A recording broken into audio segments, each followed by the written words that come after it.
Okay, Luna Classic family, we need to break down some interesting developments coming out of L1. Another proposal, but not what you think. Don't be blinded by the work for free ethic, because it isn't quite as simple and as straightforward as that. I'm going to break it down exactly what's going on in this video. So make sure you subscribe to the channel for all your Luna Classic and your cryptocurrency content. And with that being said, let's head on over and see what is actually going on. So we're going to take a look at the Vin. He is obviously one of the L1 Terra Classic managers as part of the L1 team that have been building on the chain now in their second stint. So getting on for nearly 6 months now on the chain. And before we break the chart down, we've gone down in price for 6 months. So I'm not saying they are, they should fix everything, but it does state here, the joint L1 task force proposal is on. We will focus on solving accumulated technical debts in the next quarter. Our team has agreed to do this voluntarily for community benefits. So you see that and you think, fantastic news. We finally have a team that truly are not out to take all our money. And then you kind of break through it, and actually they're going to work for free, but it's going to cost us $9,000. Okay, what does it all talk about? So we know that we moved to 2.2.1. We upgraded to the new technical data, but there are some stuff stuck in the network. It's going to require to kind of work through to get back to parity with the rest of the Cosmos ecosystem. And what does it allow? It allows dApps to build tools to kind of thrive on the network. And fundamentally, we do need it.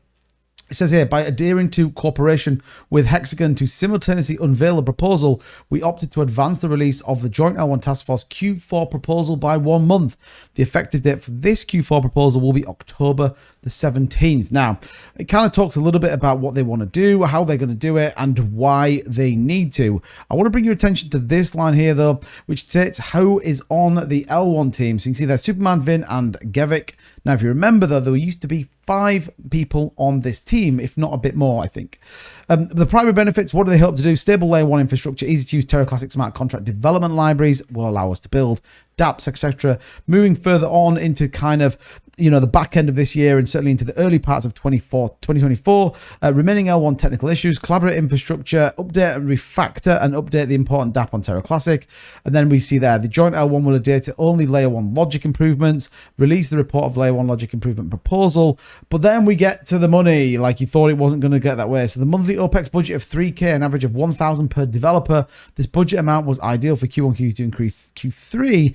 And we would like to maintain this same OPEX amount moving forward. No, any unspent OPEX funds will either be rolled into the following quarter or returned to the community pool should the L1 task force not be renewed. Now, interesting. What does it ultimately give us? Well, computing costs, whether that be AWS, line nodes, and Microsoft 365. You've got to pay for your subscription with that. So there's the revised budget. You can see all the developers getting nothing with a chunk there, 9,000 for 3K for each developer on the chain. So 160 million Lunc would be the current proposed price that we're going to do it now. Here's why people aren't happy with this. If we take a look at our previous payment for the joint L1 Task Force Team Q3 that we went through 3 months ago, great news when you look at State Bin, you can click into the proposal, which brilliantly brings us to Terra Classic Station, in which we see this proposal that went through. Again, this was kind of the initial outlay of what they was going to build. And again, here is the team. So yeah, it was 5 that you can see down here. They're the initial team. So you would expect to see a bounce back in to the pool. Well, we didn't. And what we can say is currently in this wallet is still $37,500 or 651 million Luna Classic. Now, what's interesting, Happy Catty Crypto, shout to that guy. That guy is on it like a car bonnet. This was nearly a billion Luna Classic earlier on. And since then, well, they've sold, they've spent, they've done anything they can to try and remove some of the supply. So here's where I stand with this.